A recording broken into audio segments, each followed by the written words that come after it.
भूत सिद्धि के बारे में बाइबल हमें क्या बताती है। बाइबल बड़ी दृढ़ता से ओझावाद, भूत जगाने वाले, जादू टोना करने वाले और भूत की साधना करने वालों की निंदा करती है। इसको हम लय व्यवस्था की पुस्तक 20 अध्याय 27 वचन, व्यवस्था विवरण 18 अध्याय में पढ़ सकते हैं। कुंडली मिलान, ताश के पत्तों से भविष्य का पता लगाना, भाग्य बताने वाले, ज्योतिष का काम करने वाले और भूत साधना करने वाले इसी श्रेणी में आते हैं। बाइबल हमें विश्वास करने के लिए कोई भी ऐसा कारण नहीं देती है कि हमें हमारे मरे हुए प्यारे जनों से संबंध स्थापित करना चाहिए। यदि वे विश्वासी हैं तो वे प्रेम करने वाले परमेश्वर के साथ संगति में रहेंगे और स्वर्ग के आनंद में लगे रहेंगे।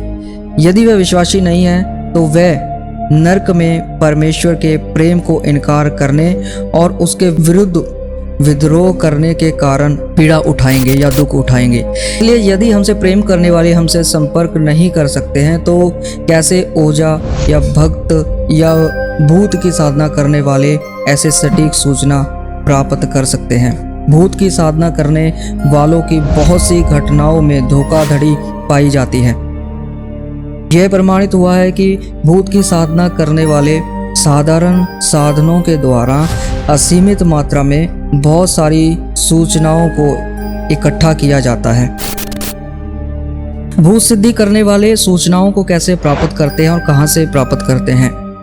इसका उत्तर शैतान और उसकी दुष्ट आत्माएं हैं।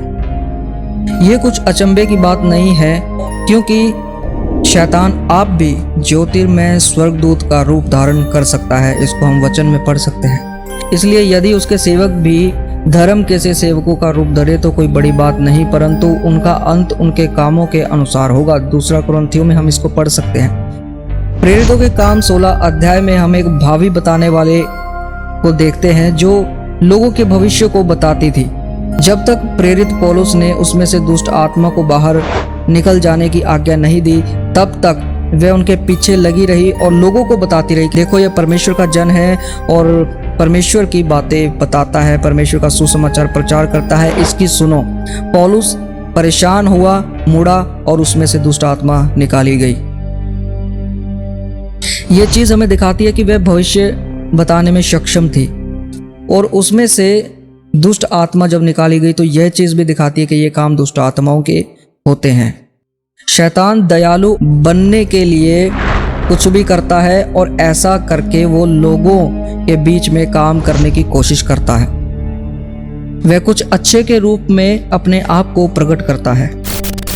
शैतान और उसकी दुष्ट आत्माएं एक व्यक्ति के बारे में भूत साधना से संबंधित जानकारी देंगी, जिससे एक व्यक्ति भूत सिद्धि के कार्य में फंस कर रह जाए।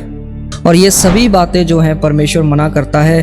भूत सिद्धि से बचे रहो, जो पत्ते देख करके भविष्य बताते हैं उनसे बचे रहो। आजकल बहुत सी ऐसी चीज़ें हैं जिनसे लोग आसानी से भटक सकते हैं। आरंभ में यानी शुरुआत में ये ऐसा नहीं लगता कि ये कुछ गलत काम है, परंतु धीरे धीरे लोग जब भूत साधना की ओर बढ़ते चले जाते हैं, काम करते चले जाते हैं, तो बाद में शैतान उनके ऊपर नियंत्रण कर लेता है, उनके जीवनों को अपने कब्जे में कर लेता है और नाश की ओर ले चलता है। पतरस ने घोषणा की, सचेत हो और जागते रहो, क्योंकि तुम्हारा विरोधी शैतान गर्जने वाले सिंह यानी शेर के समान इस खोज में रहता है कि किसको फाड़ खाए। इसको हम पहला पतरस 5 अध्याय में पढ़ सकते हैं। कैसे परमेश्वर चाहता है कि हम उसकी इच्छा को हमारे जीवनों के लिए समझ जाएं।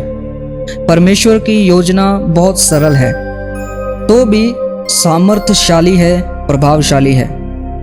एक इसका आंसर है, एक इसका जवाब है, बाइबल का अध्ययन करें और बुद्धि के लिए प्रार्थना करें कि परमेश्वर आपको बुद्धि दे ये समझने के लिए और इन सभी बातों से बचने के लिए। तो ऐसे बुरे कामों से, जो भूत सिद्धि है, जो जादू टोना है, या जो पत्ते के द्वारा भविष्य बताते हैं, जो ज्योतिष का काम करते हैं, भाग्य बताने का काम करते हैं, इन लोगों से बचे रहें।